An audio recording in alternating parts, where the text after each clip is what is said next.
Hello दोस्तों, क्या हाल है। तारीख 26 अगस्त 2024, दिन सोमवार, हिंदी तिथि अष्टमी, कृष्ण जन्माष्टमी है आज। और आइए बात करते हैं आज के मुख्य समाचार में देश भर की तमाम बड़ी खबरों पर नजर डालते हैं। देखिए दोस्तों, एक तो आज के दिन को वुमेन्स इक्वलिटी डे यानी कि महिला समानता दिवस के रूप में मनाया जाता है और नोबेल शांति पुरस्कार, भारत रत्न और पद्मश्री से सम्मानित मदर टेरेसा जी की जयंती भी है आज। इस मौके पर इन्हें कोटि कोटि नमन। वहीं दोस्तों, आज ही के दिन 26 अगस्त 1303 को 16,000 वीरांगनाओं ने जौहर कर लिया था। माँ पद्मिनी के जौहर दिवस के रूप में मनाते हैं। राजस्थान चित्तौड़ में ये जौहर हुआ था आज के दिन। और चलिए अब अपन आगे बढ़ते हैं खबरों में। हाँ, लेकिन एक और खास दिन है आज, श्री कृष्ण जन्माष्टमी का त्योहार भी है। कान्हा का हैप्पी बर्थडे है, तो इस मौके पर आप सभी को भी ढेर सारी हार्दिक शुभकामनाएं। ये कृष्ण के कुछ अवतार किरदारों के रूप में आपने देखे होंगे। वैसे दोस्तों, इस बार जो जन्माष्टमी का त्योहार है, इस पर बहुत ही दुर्लभ संयोग मिल रहा है। वर्षों बाद जन्माष्टमी पर एक ऐसा संयोग मिल रहा है, मतलब बिल्कुल वही योग बन रहा है जो कि वास्तव में द्वापर युग में बना था। क्योंकि इस साल 26 अगस्त को यानी आज कृष्ण जन्माष्टमी के दिन चंद्रमा वृषभ राशि में विराजमान रहेंगे। और ऐसा माना जाता दोस्तों कि जब भगवान श्री कृष्ण का जन्म हुआ था द्वापर युग में, तब भी ठीक ऐसा ही योग बना था। कृष्ण जन्माष्टमी के दिन कृष्ण गोपाल को धनिया से बनी पंजीरी का भोग लगाया जाता है। और इस बार जन्माष्टमी पर रोहिणी नक्षत्र कब से शुरू होगा, क्योंकि आपको पता होगा भगवान कृष्ण का जन्म रोहिणी नक्षत्र में ही हुआ था। ऐसे में दोस्तों, आज 26 अगस्त को रोहिणी नक्षत्र की शुरुआत दोपहर बाद शाम के समय 3:54 से होगी और इसका समापन कल 27 अगस्त को वापस शाम के समय 3:39 पर होगा। तो इस रोहिणी नक्षत्र के दौरान आज रात 12 बजे जब श्री कृष्ण का जन्म होगा, इस दरमियान पूजा अर्चना भी की जा सकती है। और बाकी वैसे आज पूरे दिन शुभ मुहूर्त ही रहेगा, तो कभी भी कान्हा की पूजा अर्चना कर सकते हैं। हिंदी तिथि के हिसाब से हर साल भाद्रपद मास के कृष्ण पक्ष की अष्टमी तिथि को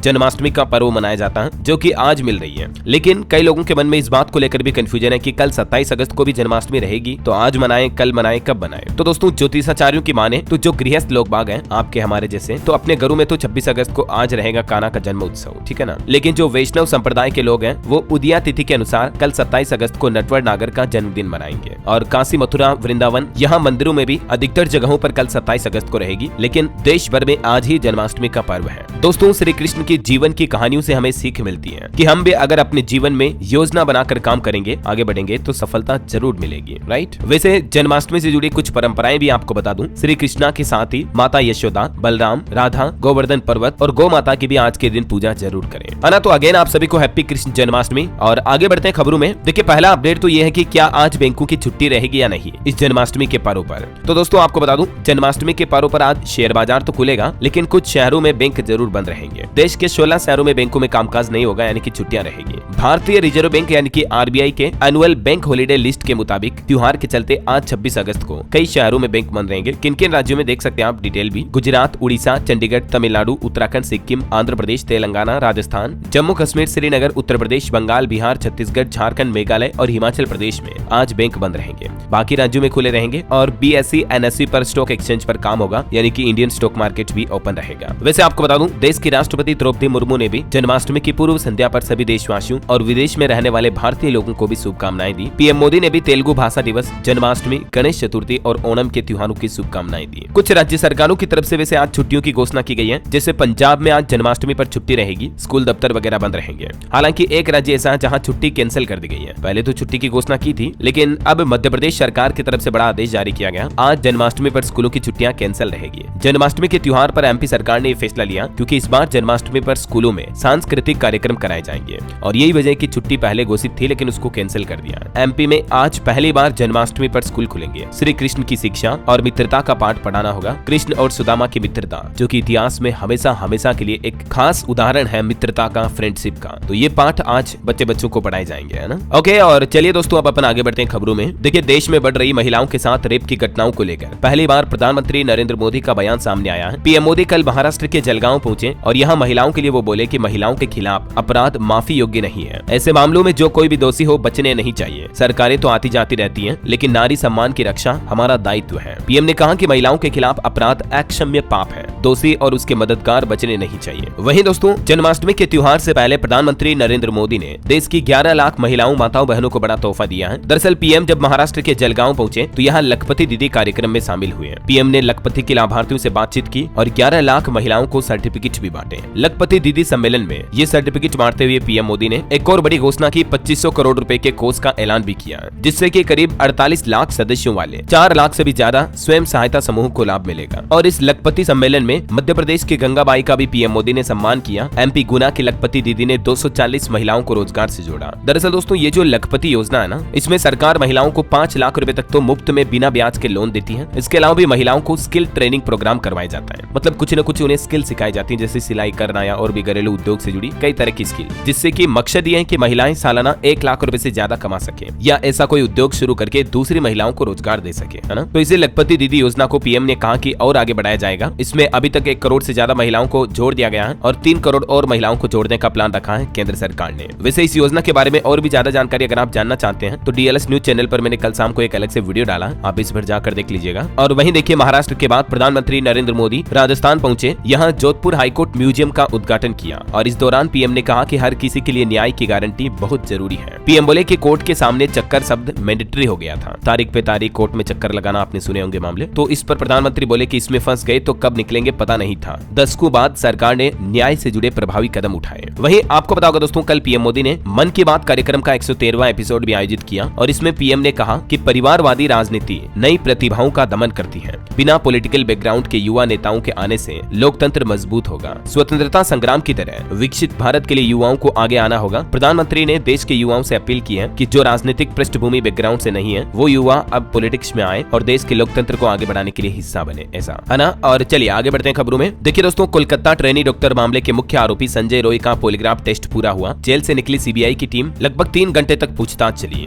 और इस दौरान सीबीआई ने पूर्व प्रिंसिपल संदीप घोष के घर पर छापा भी मारा। देखते हैं इस पॉलीग्राफ टेस्ट के रिजल्ट में क्या कुछ खुलासे आते हैं, वो तो मैं आपको बता ही दूंगा। और वैसे देखिए आप, कोलकाता में जूनियर डॉक्टर की जान लेने के विरोध में सड़क पर उतरी महिलाएं, मशाल मार्च भी निकाला, देख सकते हैं आप तस्वीरें। वहीं पश्चिम बंगाल में इस बार आने वाले गणेश उत्सव पर कोलकाता में कोई भी सजावट वगैरह नहीं दिखेगी। डॉक्टर से दुष्कर्म और जान लेने के मामले को लेकर पूजा समितियों की तरफ से इस बार ये फैसला लिया गया है। और जो कोलकाता का आरजी कर मेडिकल हॉस्पिटल है उसके पास निषेधाज्ञा को भी 31 तारीख तक बढ़ा दिया है, मतलब धारा 144 की तरह लगा दिए हैं, जिसके तहत रैली प्रदर्शन पर रोक रहेगी और उल्लंघन करने पर कार्रवाई भी होगी, है ना। चलिए अगली खबर देखिए। सावरेन गोल्ड बॉन्ड स्कीम के प्री मेच्योर रिडेम्पशन तारीखों की घोषणा हो चुकी है। 11 अक्टूबर से 7 फरवरी के बीच रिडीम कर सकेंगे आप। 8 साल में 170% तक रिटर्न दिया गोल्ड ने। इसके कुछ डिटेल्स भी आप देख सकते हैं इस टेबल में। और वही खबर है दोस्तों, जोमेटो कंपनी ने ऑर्डर शेड्यूल करने की सुविधा भी शुरू कर दी है, यानी कि आप जरूरत से 2 दिन पहले ही जोमेटो के ऊपर ऑर्डर करवाएंगे किसी भी तरह के रेस्टोरेंट से खाने पीने की चीजें। अभी देश के 13,000 से ज्यादा रेस्टोरेंट्स में जोमेटो अवेलेबल है और अब आपको ऑर्डर शेड्यूलिंग की सुविधा मिलेगी, मतलब 2 दिन पहले आप एडवांस में ऑर्डर शेड्यूल कर पाएंगे कि 2 दिन बाद मुझे ये चीज मंगानी है, ऐसा। चलिए अगली खबर देखिए। जो केंद्र सरकार की तरफ से यूपीएस पेंशन शुरू की गई, तो इस पर कांग्रेस ने विपक्ष ने कटाक्ष मारते हुए कहा कि यूपीएस में यू का मतलब है मोदी का U turn. Unified pension scheme पर मल्लिकार्जुन खड़गे ने ये तंज कसा। आपको पता होगा अभी 1 दिन पहले ही केंद्र सरकार की तरफ से ये यूनिफाइड पेंशन स्कीम यूपीएस को मंजूरी दी गई, जो कि एक तरह से एनपीएस का अल्टरनेट होगी। अब एनपीएस की जगह ये यूपीएस चुनने का ऑप्शन होगा सरकारी कर्मचारियों के पास, है ना। 1 अप्रैल 2025 से ये लागू होगी। इसके बारे में डिटेल जानकारी तो मैंने आपको कल ही बता दी थी, लेकिन एक नया अपडेट ये है दोस्तों कि केंद्र सरकार के बाद अब एक और राज्य सरकार ने भी अपनी कैबिनेट बैठक में यूपीएस योजना को मंजूरी दे दी है और वो भी मात्र केंद्र सरकार के फैसले के 24 घंटों के अंदर अंदर ये ऐलान किया गया है। और पता है वो कौन सी राज्य सरकार? महाराष्ट्र में। चुनाव से पहले महाराष्ट्र की शिंदे सरकार ने कर्मचारियों को ये सौगात दी है, राज्य कर्मचारियों के लिए यूपीएस का ऐलान कर दिया है, क्योंकि वैसे भी कल केंद्र सरकार ने कहा था कि अगर राज्य सरकारें भी चाहे तो एनपीएस की जगह यूपीएस को लागू कर सकती हैं अपने अपने स्टेट में कर्मचारियों के लिए, है ना।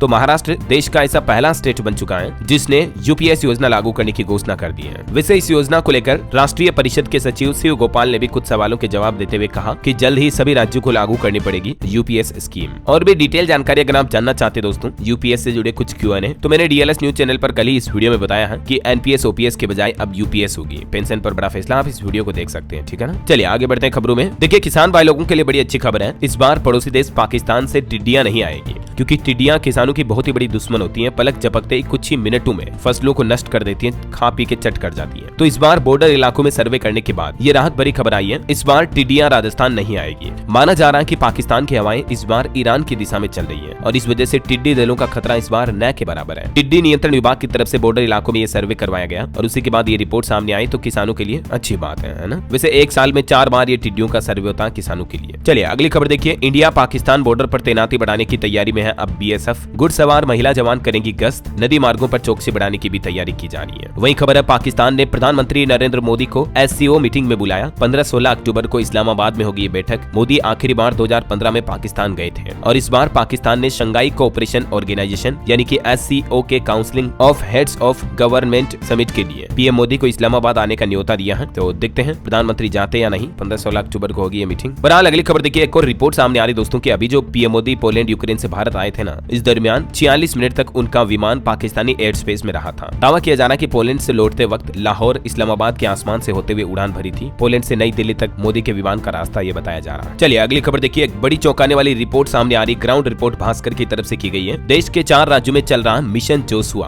और इस मिशन के तहत लोगों को ईसाई बनाया जा रहा है। एक वेबसाइट पर भी यह दावा किया गया कि 100 में से 4 लोग धर्म बदल रहे हैं और वो 4 राज्य दोस्तों मध्य प्रदेश, छत्तीसगढ़, झारखंड और उड़ीसा। इन 4 राज्यों में ये एक प्रोपेगेंडा चल रहा है। देश में तकरीबन हर साल 24 लाख लोगों को ईसाई बनाने का दावा किया जा रहा है। अमेरिका से चल रही जोशुआ प्रोजेक्ट की वेबसाइट का यह दावा है। इसका मकसद है ईसाई धर्मांतरण बढ़ाना और जगह जगहों पर चर्च बनाना। ये जाल पूरे देश में फैला हुआ और दैनिक भास्कर ने इसकी हकीकत जानने के लिए मध्य प्रदेश, छत्तीसगढ़, झारखंड, उड़ीसा के 110 गाँव में 18 दिन तक पड़ताल की और इस पड़ताल में कुछ चौंकाने वाले खुलासे भी सामने आए हैं। ये कुछ इंफोग्राफिक्स में आप देख सकते हैं। ये कुछ सवाल जवाब जो भास्कर के रिपोर्टर की तरफ से गांव के लोगों से किए गए हैं ना। चलिए अगली खबर देखिए दोस्तों। कल 27 अगस्त को सुप्रीम कोर्ट शराब नीति मामले में विजय नागर की जमानत याचिका पर सुनवाई करेगा और वही खबर है, राहुल गांधी बोले कि मिस इंडिया में कोई दलित या आदिवासी नहीं है। किरण रिजिजू ने कहा कि बाल बुद्धि ब्यूटी पेजेंट्स में भी आरक्षण चाहते हैं जबकि सरकार उन्हें नहीं चुनती है। कुछ और राजनीतिक नेताओं के बयानबाजी देखिए आप। तेलंगाना के मुख्यमंत्री बोले कि झीलों के अतिक्रमण पर अब लगातार एक्शन होगा, किसी को नहीं बख्शा जाएगा, चाहे कोई कितना ही प्रभावशाली क्यों ना हो। अभी एक दिन पहले आपको पता होगा साउथ के एक्टर नागार्जुन का भी सेंटर तोड़ दिया गया,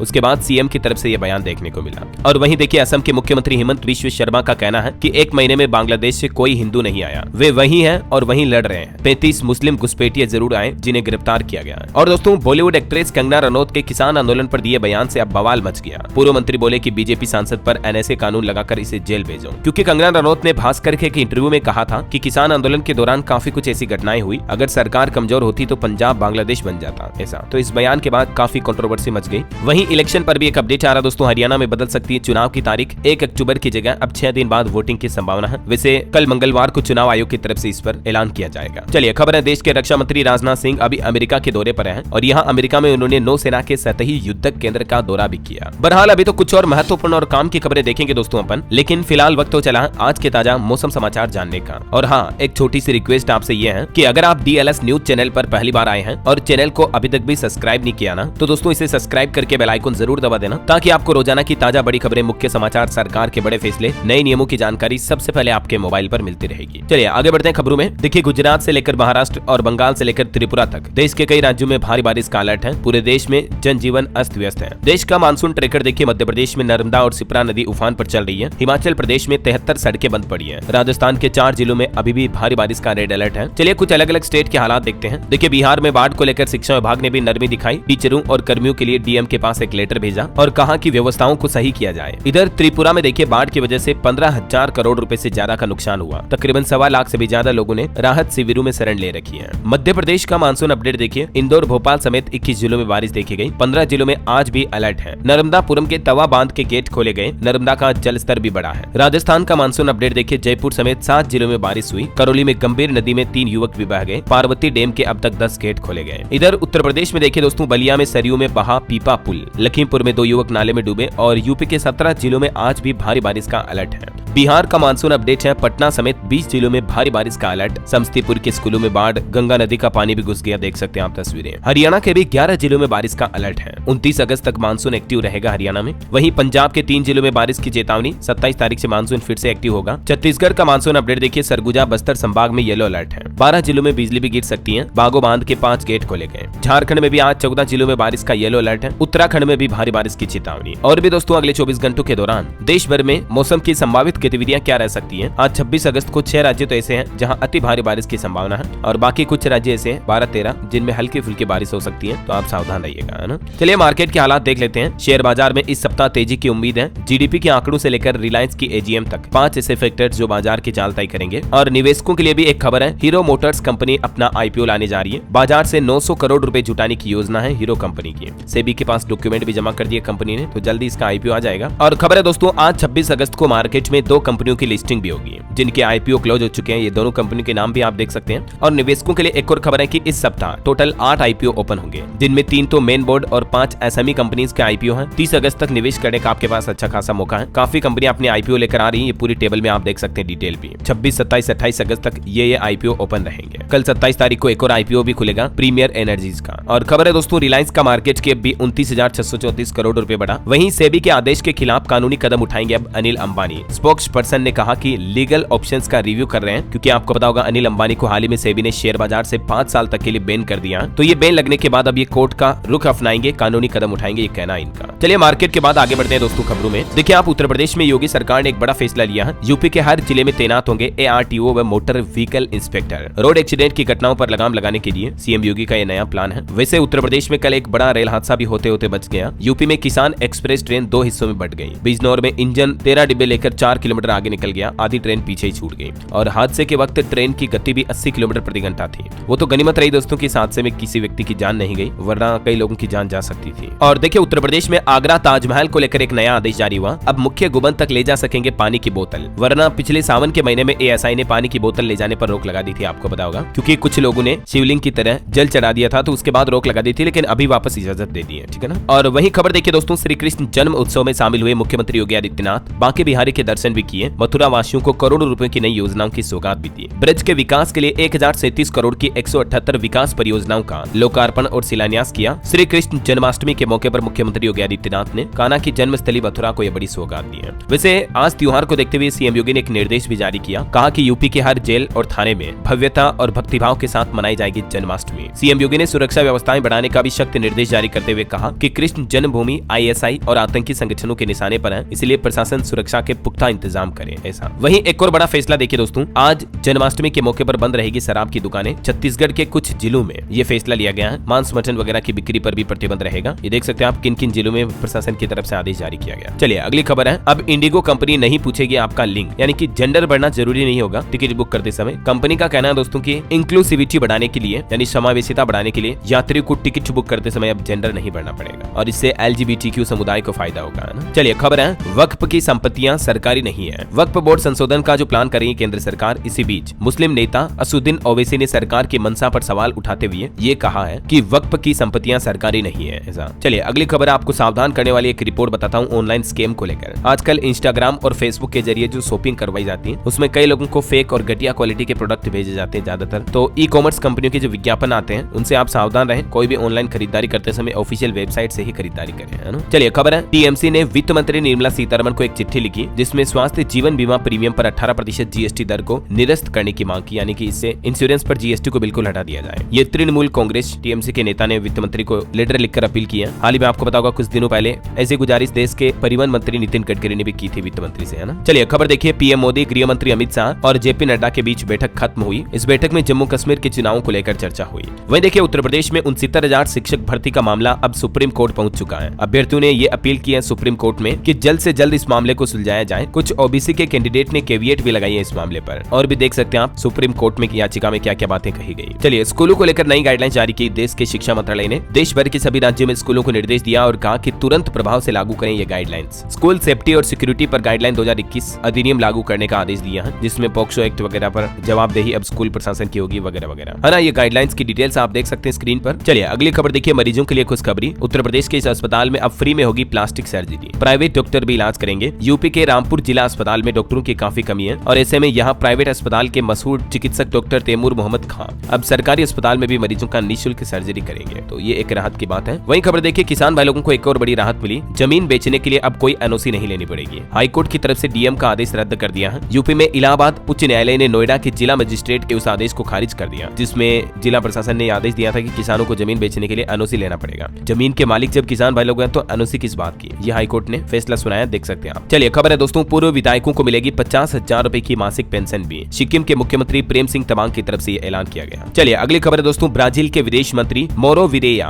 आज से 4 दिन की भारत यात्रा पर आए हुए हैं। और खबर है, जामिया मिलिया इस्लामिया के सेंटर फॉर डिस्टेंस और ऑनलाइन एजुकेशन CDOE ने विभिन्न पाठ्यक्रमों में प्रवेश के लिए अंतिम तारीख 31 अगस्त तय की है। और भारत के लिए एक और बड़ी अच्छी बात देखिए, भारतीय सर्फिंग टीम एशियाई खेलों में इस बार पहली बार भाग लेने जा रही। 2026 में इनका आयोजन होगा। वही खबर है दोस्तों, गेल और पेट्रोन भारत में 500 KTA बायो एथिलीन संयंत्र स्थापित करेंगे। दोनों कंपनियों के बीच ये पार्टनरशिप हुई है। वही देखिए, राजस्थान के आदिवासी इलाकों में एक खतरनाक बीमारी का कहर फैल रहा है आजकल। 700 लोग इसकी चपेट में आ चुके हैं। राजस्थान के बांसवाड़ा जिले में ये गंभीर संक्रमण तेजी से फैल रहा है। इस बीमारी के कुछ लक्षण आप देख सकते हैं। अब स्वास्थ्य विभाग की तरफ से अलर्ट होकर इस पर जांच भी शुरू की गई है। वहीं खबर है दोस्तों, बिहार में गाड़ियों का रजिस्ट्रेशन अब सस्ता होगा। नीतीश सरकार की तरफ से यह बड़ा फैसला लिया गया है। रजिस्ट्रेशन शुल्क में भारी कटौती की है। बाइक, ऑटो, कैब समेत अलग अलग वाहनों के लिए अब रजिस्ट्रेशन शुल्क कितना देना पड़ेगा आपको RTO डिपार्टमेंट में, जिसकी डिटेल भी आप देख सकते सकते हैं पहले कितना था अब कितना लगेगा। चलिए खबर है, इंतजार खत्म हुआ, 16,700 विधवा पेंशन धारकों के खातों में जल्द ही पेंशन आ जाएगी। उत्तर प्रदेश के कानपुर में सॉफ्टवेयर टेक्नोलॉजी में गड़बड़ के चलते ये हजारों महिलाओं का डेटा सॉफ्टवेयर से उड़ गया था, तो अब डेटा वापस जोड़ लिया गया है। विधवा पेंशन धारकों को हर महीने 1-1 हजार रुपए दिए जाते हैं। इतने दिन पेंशन नहीं आ रही थी इन महिलाओं माताओं बहनों के खातों में, जल्दी अब पेंशन वापस आ जाएगी, है ना। वहीं देखिए महाराष्ट्र के किसानों के लिए भी खुशखबरी है। केंद्र सरकार ने 225 करोड़ रुपए का भुगतान करने का निर्देश दिया। आपकी सेहत को लेकर एक खबर आ रही है कि 80% गर्भवती महिलाओं को प्रेगनेंसी ब्रेन होता है। ये एक तरह की सिचुएशन है जिसमें महिलाएं चीजें भूल जाती हैं, एकाग्रता में कमी आती है, मानसिक स्वास्थ्य पर भी इफेक्ट पड़ता है मां बनने के दौरान। हालिया वैज्ञानिकों की रिसर्च में ये बातें सामने आई हैं और आपकी आंखों को लेकर भी एक चौंकाने वाली रिसर्च आ रही है कि आंखों के अंदर काजल लगाना खतरनाक हो सकता है, आपका कॉर्निया डैमेज हो सकता है। इसलिए भले ही काजल लगाएं लेकिन सही तरीके से लगाएं। आपको सही तरीका ध्यान होना जरूरी है, वरना आंखों में इन्फेक्शन वगैरह काफी दिक्कतें हो सकती है। और अच्छे ब्रांड वाला काजल ही इस्तेमाल करें, है ना। डॉक्टरों के एक्सपर्ट की भी इस पर क्या राय है देखिए। चलिए अगली खबर है, अब हर परिवार को सालाना 60,000 रुपए देगी झारखंड सरकार। मुख्यमंत्री हेमंत सोरेन की तरफ से बड़ा ऐलान किया गया झारखंड में मैया सम्मान योजना शुरू करते हुए। मुख्यमंत्री ने कहा कि अगली बार सरकार आने पर एक परिवार को 1-1 लाख रुपए दिए जाएंगे।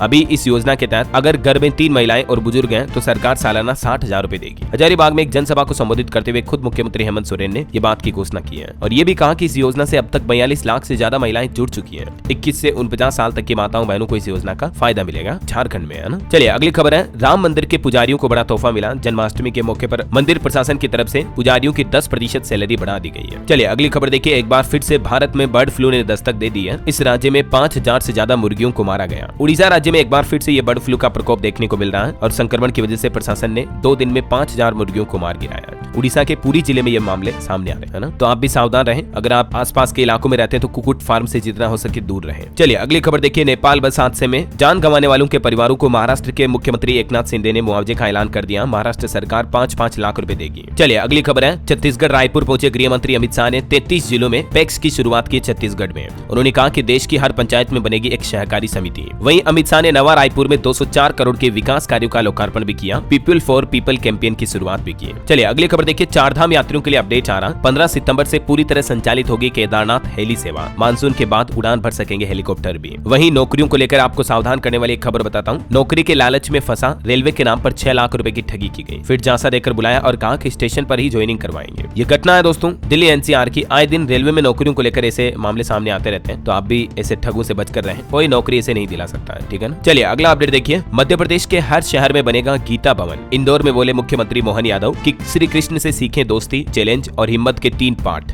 उन्होंने भजन भी गाया इस मौके पर। चलिए खबर है दोस्तों, छत्तीसगढ़ में स्वाइन फ्लू से 7वीं मौत भी हो गई। कोरिया के एक बुजुर्ग ने अंबिकापुर मेडिकल कॉलेज में दम तोड़ा। अभी प्रदेश में 23 एक्टिव मरीज हैं। वहीं देखिए रेलवे से अच्छी खबर, बिहार को मिलेगी 4 और वंदे भारत ट्रेन। 2 तो पटना से चलेगी, 10 घंटे की दूरी 5-6 घंटों में पूरी होगी। और बिहार सरकार की एक और घोषणा देखिए आप, नए स्टार्टअप को हर संभव सहायता देगी अब सरकार। पटना में LIB का स्टार्टअप समिट 2024 का आयोजन हुआ और इसमें मांझी बोले कि ये अभियान मील का पत्थर साबित होगा। पूरे बिहार में 300 से ज्यादा नए स्टार्टअप ने इस कार्यक्रम में भाग लिया। इस कार्यक्रम का उद्घाटन बिहार के उद्योग और पर्यटन मंत्री नीतीश मिश्रा और IPS विकास विभव ने किया। चलिए खबर है दोस्तों, डेंगू के 3 और मरीज मिले। 1 महीने में 13 सामने आए। झारखंड का ये मामला है। तो मानसून के सीजन में डेंगू मलेरिया भी काफी बढ़ रहा, सावधान रहिएगा आप। चलिए खबर है, पंजाब में महिलाओं की सुरक्षा के लिए कमांड कंट्रोल सेंटर बनाया जाएगा। CDAC के साथ पंजाब सरकार ने एक समझौता किया है। पब्लिक व्हीकल में पैनिक बटन भी लगाए जाएंगे। महिलाओं, बच्चों और आम जनता को सार्वजनिक वाहन में ज्यादा सुरक्षा देने के लिए ये पंजाब सरकार ने बड़ा कदम उठाया है ना। वहीं देखिए दोस्तों, पंजाब में बिजली चोरों पर भी 4.5 करोड़ का जुर्माना लगा। PSPCL ने 2075 केस पकड़े, सभी पर FIR दर्ज हुई। चलिए खबर है, शंभू बॉर्डर को लेकर देखिए, किसानों का कहना है कि सरकार खोले रास्ता, हमने नहीं रोक रखा है। किसानों और प्रशासन की दूसरी मीटिंग भी हुई, हालांकि ये बेनतीजा रही। इधर देखिए हिमाचल प्रदेश के मुख्यमंत्री सुक्खू की अध्यक्षता में कैबिनेट की बैठक हुई और हिमाचल प्रदेश में स्टार्टअप योजना को भी मंजूरी मिली। पुलिस कर्मियों का बसों का किराया भी बढ़ाया गया। वहीं बच्चों के लिए एक अच्छी घोषणा की है। हिमाचल प्रदेश में मुख्यमंत्री सुख शिक्षा योजना को भी कैबिनेट की मंजूरी मिली, जिसके तहत इस तरह के बच्चों की पढ़ाई का पूरा खर्चा अब हिमाचल सरकार उठाएगी। ऐसे बच्चे बच्ची जो कि या तो विधवा महिलाओं के हैं या एकल नारी विकलांग बच्चों की शिक्षा और प्रोफेशनल कोर्स का खर्चा अब सरकार उठाएगी। इस योजना के तहत 18 साल तक की आयु तक उनकी शिक्षा वगैरह के लिए 1,000 रुपए हर महीने दिए जाएंगे बच्चों को, मुख्यमंत्री सुख शिक्षा योजना के तहत, है ना। इसके अलावा भी हिमाचल प्रदेश में राजीव गांधी स्टार्टअप स्वरोजगार योजना 2023 को भी मंजूरी मिल चुकी है। इसमें भी देखिए आप, जो उद्योग काम धंधे लगाने वाले हैं उनको सरकार बड़ा तोहफा दिया है। इस योजना में क्या क्या फायदे मिलेंगे डिटेल आप देख सकते हैं। और इसके अलावा हिमाचल प्रदेश HRTC में पुलिस को जो बसों के लिए ट्रेवल का किराया 110 रुपए महीना मिलता था उसको बढ़ाकर 500 रुपए महीना कर दिया। ठीक है, तो ये हिमाचल कैबिनेट के कुछ बड़े फैसले रहे। चलिए कुछ और एजुकेशनल खबरें देख लेते हैं। देखिए गेट 2025 के रजिस्ट्रेशन IIT रुड़की ने फिलहाल स्थगित कर दिया है। 24 अगस्त से शुरू होने वाला रजिस्ट्रेशन अब 28 तारीख से शुरू होगा। वहीं गेट 2025 को लेकर एक और अपडेट ये है कि इस बार देश के बाहर परीक्षा केंद्र नहीं होंगे। विदेशी छात्रों को भी भारत में ही आकर एग्जाम देना पड़ेगा, है ना। और यूपी पुलिस भर्ती परीक्षा के तीसरे दिन भी देखिए आप तकरीबन 32% स्टूडेंट एग्जाम में शामिल नहीं हुए।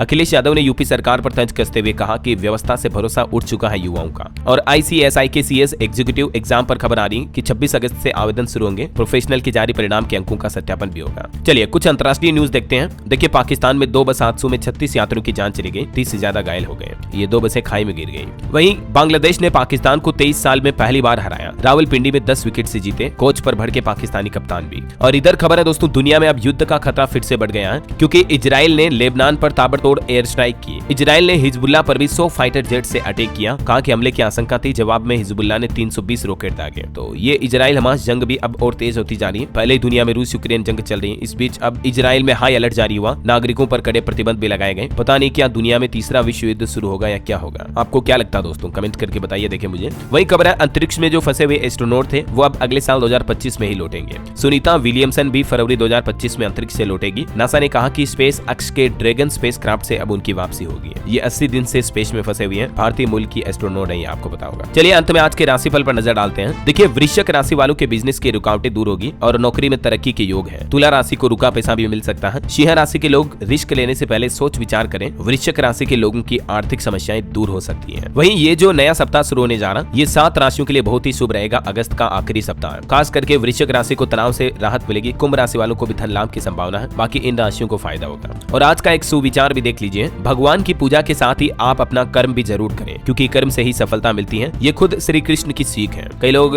बहाना बनाते कि मैं तो सिर्फ भगवान की भक्ति में रहूंगा, दुनियादारी से दूर, सोसाइटी से दूर। तो श्री कृष्ण ने खुद कहा है, सुख दुख आते जाते रहते हैं, दुख को सहन करना सीखें। और जो लोग गलत इच्छाओं और लालच को छोड़ देते हैं उन्हें सुख शांति जरूर मिल जाती है। श्रीमद् भगवत गीता में ये सुविचार लिखे हुए हैं। अच्छा वैसे आपकी एक जानकारी के लिए बता दूं, ये आज जो कृष्ण जन्माष्टमी है ये 5251वां बर्थडे है, बर्थ एनिवर्सरी है लॉर्ड कृष्णा की। अगेन आप सभी देशवासियों को, भाइयों बहनों, दोस्तों, मित्रों को आपके अपने DLS भाई की तरफ से ढेर सारी हार्दिक शुभकामनाएं। आपकी और मेरी दोस्ती कृष्ण सुदामा की तरह हमेशा बनी रहे, इन्हीं उम्मीदों के साथ विदा लेना चाहूंगा आपसे। आज कोई माइंड कुछ क्वेश्चन भी नहीं पूछ रहा हूँ आपसे, आप भी मुझे नीचे कमेंट में हैप्पी जन्माष्टमी विश कर सकते हैं। और बाकी इस वीडियो को लाइक और शेयर जरूर करना दोस्तों। DLS न्यूज चैनल को सब्सक्राइब करके बेल आइकन जरूर दबा देना रोजाना ऐसी इन्फॉर्मेटिव काम की खबरें देखते रहने के लिए। जय हिंद, जय भारत, वंदे मातरम।